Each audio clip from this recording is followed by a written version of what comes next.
One half, 35 am still trying to process how my life went from spreadsheets and code to clandestine meetings and federal agents. It's a lot.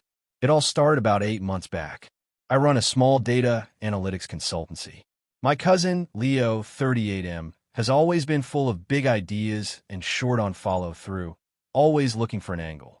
Mostly harmless, or so I thought. Leo called asking to meet, bringing his new business partner, Victor, mid-40s, slicked back hair, a smile that didn't reach his eyes. I figured it was another harebrained scheme. We met at a coffee shop. Victor did most of the talking.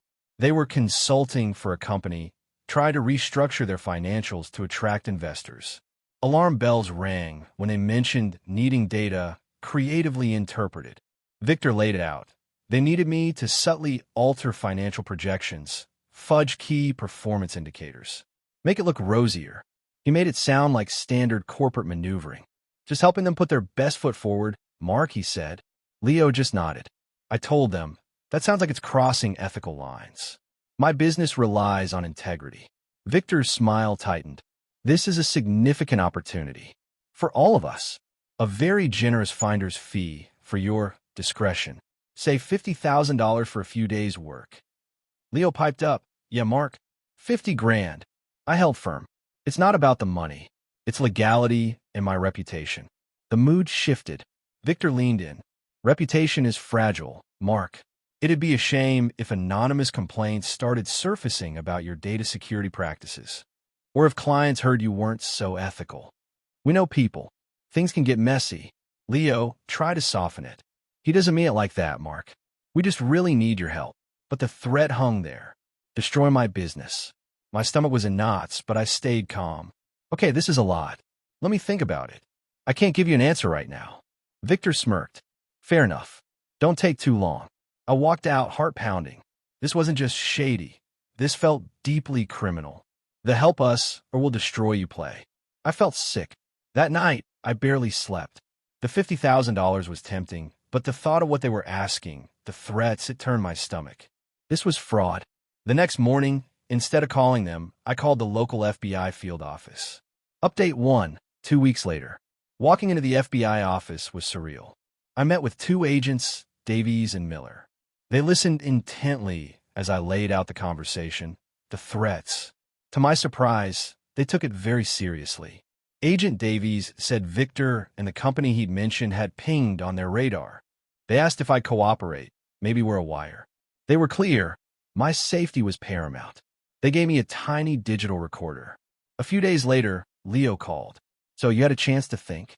Ready to jump on board the money train. I told him I was leaning towards it, but had reservations and wanted to ensure I was protected. He bought it. Smart man. How about we meet again? Just you and me?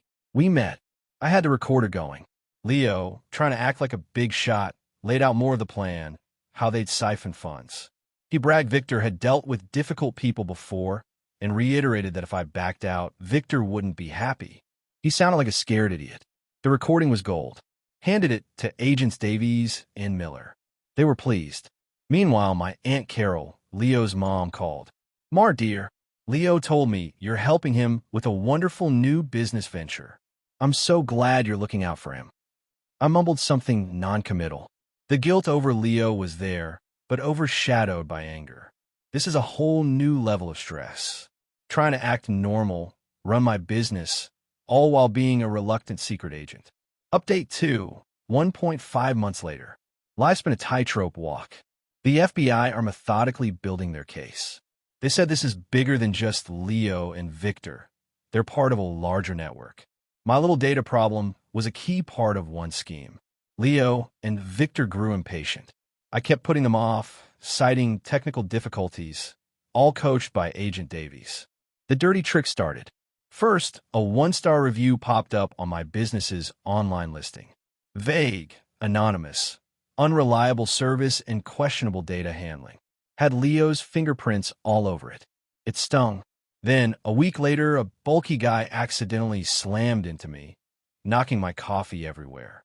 He got in my face, smelling of stale cigarettes, and muttered, "Watch your step. Wouldn't want any permanent accidents." Then he walked off. My blood ran cold. called Agent Davies. They said it was likely Victor trying to intimidate me. The pressure mounted.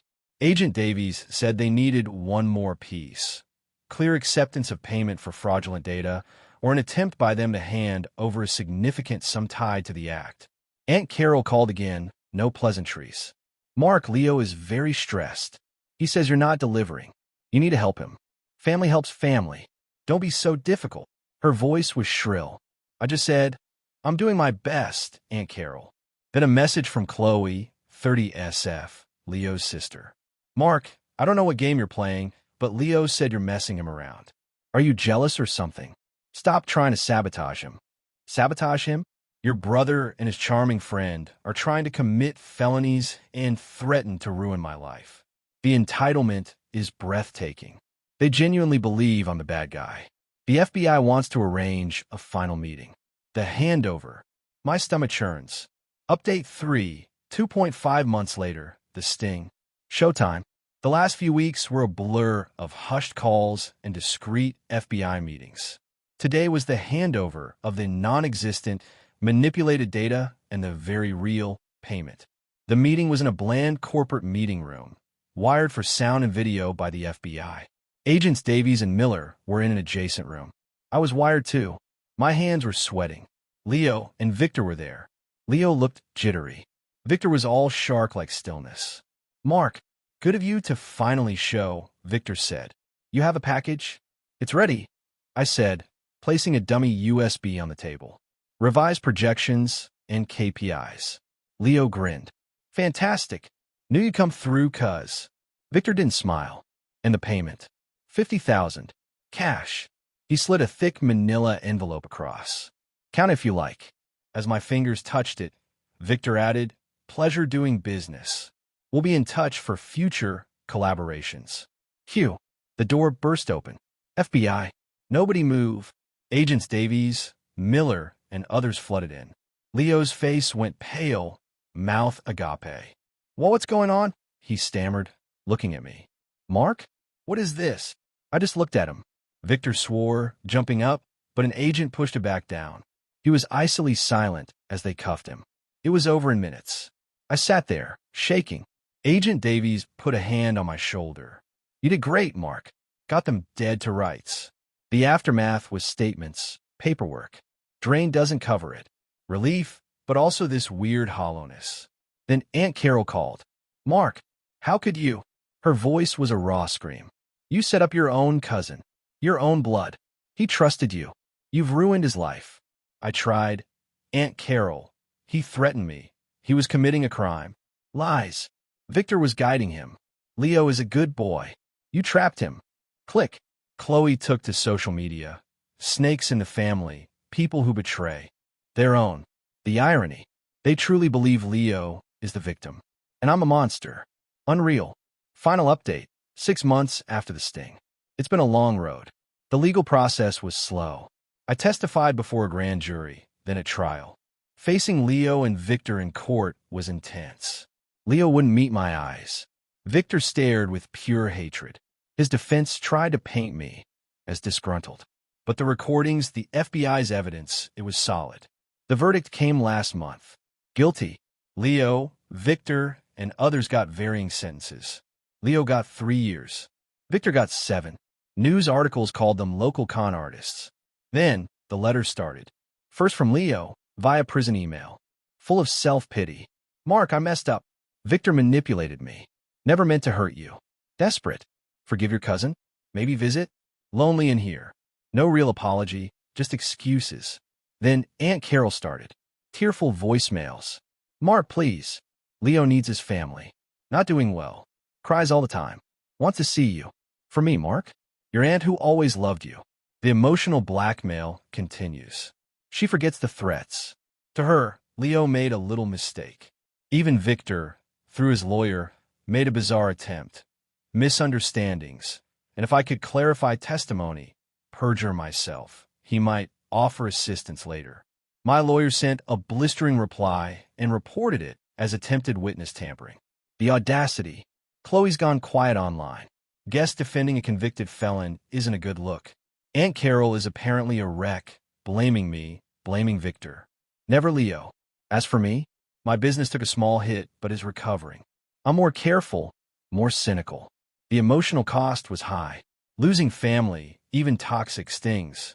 I repainted my office, changed phone numbers. The revenge wasn't a grand explosion. It was the dull thud of consequences meeting bad choices. I didn't destroy their lives. They did, the moment they chose threats and fraud.